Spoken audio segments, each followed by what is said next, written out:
Bueno, pues regresamos y este panorama se contamina todavía más con las recientes declaraciones el pasado fin de semana del señor Trump allá en los Estados Unidos diciendo que pues, la delegación mexicana comandada por Marcelo Ebrard se dobló, así dijo, se dobló ante las amenazas para esta política migratoria. Cuando yo recuerdo que aquí vinieron a festejar a Tijuana, el señor Ebrard diciéndole al país y al mundo, misión cumplida, señor presidente, lo que suponíamos y ya habíamos escrito, y he leído los artículos de Juan María Naveja y por supuesto de Juan Carlos Ara, lo que suponíamos y afirmábamos de que nos habían doblado efectivamente en las negociaciones con el señor Trump, pues ahora queda constatado. Y bueno, pues vamos a ver cómo se resuelve también este asunto y el asunto del señor Scherer con Gertz Manero y el asunto de Delfina Gómez y la impunidad después del diezmo en el Estado de México. En fin, a ver la réplica, Juan Carlos Sarga, después de este señalamiento de que ustedes como legisladores también practicaban el mayoriteo. Te escuchamos.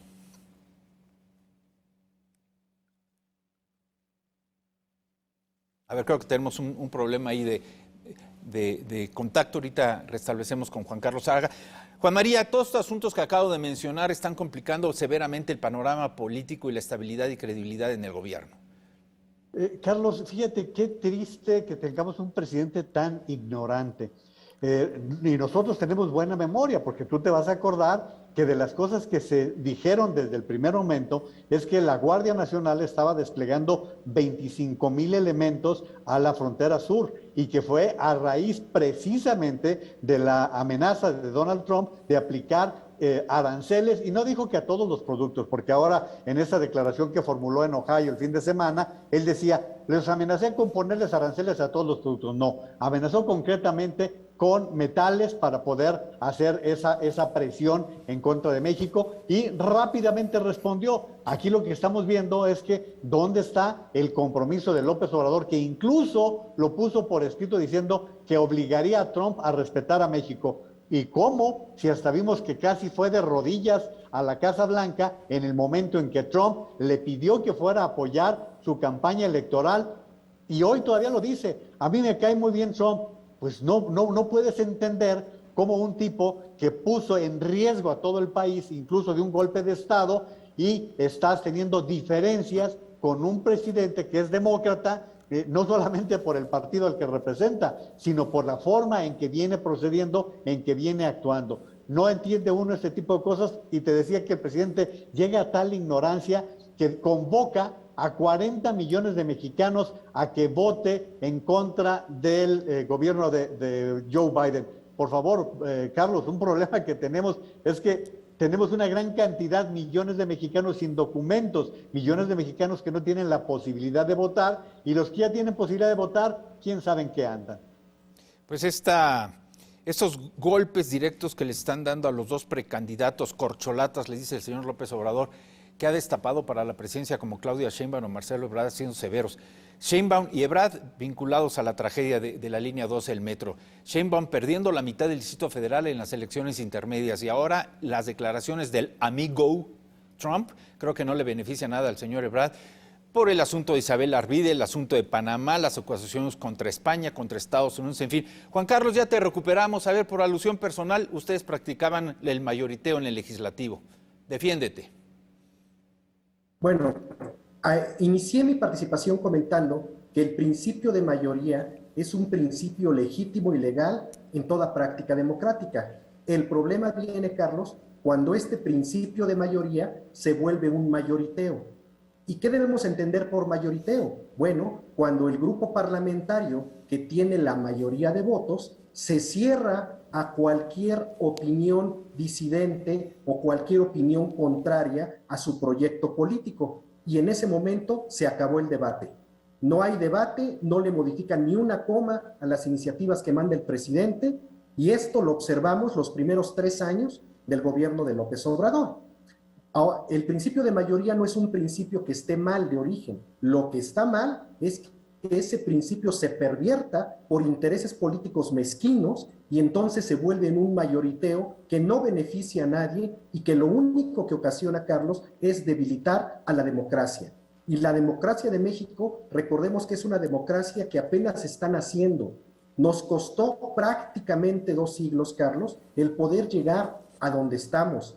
Recordemos que en el siglo XIX hubo toda una vorágine política y de cambios en nuestro país. En el siglo pasado fue hasta finales por ahí de los 90 cuando vino la gran reforma electoral, y esta democracia que hoy los mexicanos nos hemos dado es una democracia que apenas están haciendo en México y que con este gobierno de Morena se pone en riesgo. ¿Por qué se pone en riesgo? Porque se ha institucionalizado el mayoriteo como forma de legislar.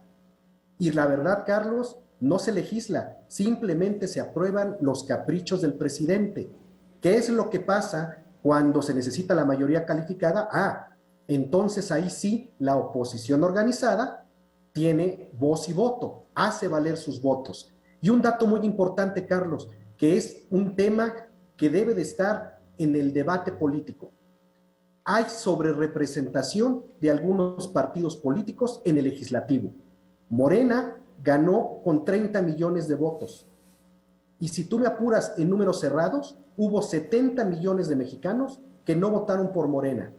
Y esta proporción no se ve reflejada en la Cámara de Diputados. Al menos no se vio reflejada los primeros 3 años. Ajá. Entonces tenemos ahí una falla de origen, que es del diseño de cómo estamos nosotros mandando a los legisladores, sobre todo a los plurinominales.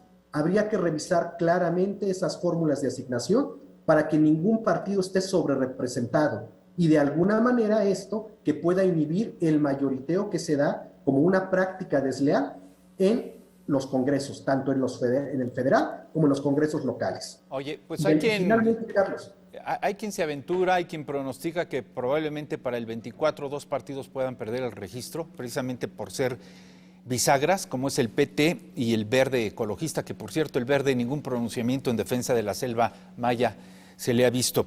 Juan María Naveja, ¿cuál es entonces el futuro que nos espera para las elecciones del 24, pensando en lo inmediato, pero para el futuro del país?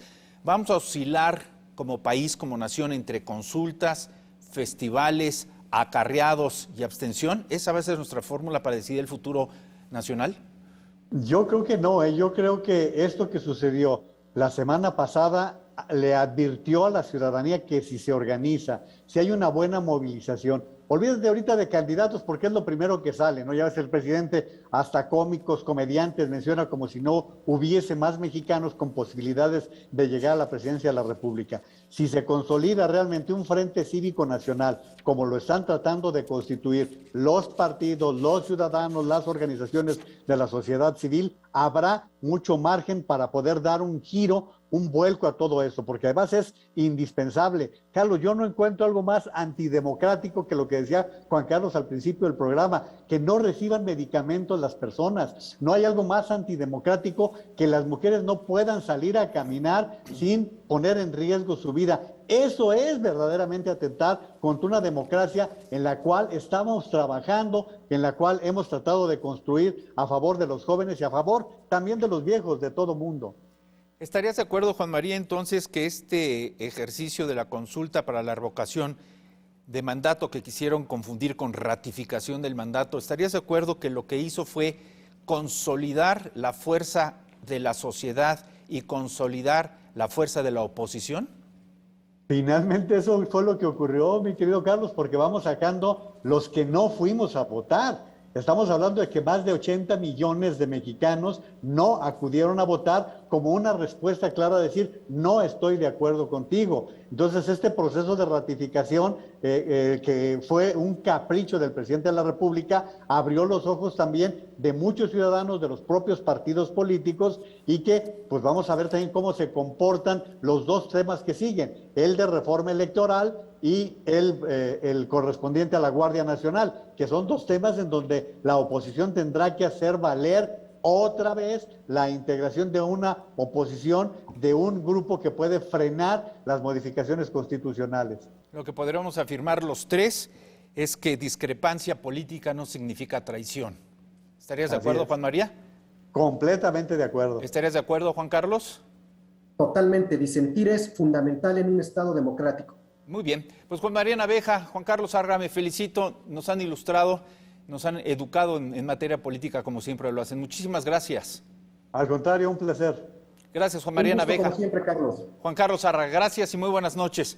Y bueno, antes de ir a una pausa, pues le presentamos la apreciación en trazos, el cartón de Pedro Sol. Vea usted, se ve pues esto de la ley Bartlett, como usted quiera llamarle, la reforma eléctrica, en fin. Ni con la visita de las 7 casas va a pasar, es la interpretación de Pedro Sol, en donde se ve a un Bartlett, pues no sé si está llorando o está sudando, pero está atrapado dentro de un foco y parece que este está fundido. Esto va en serio. Continuamos.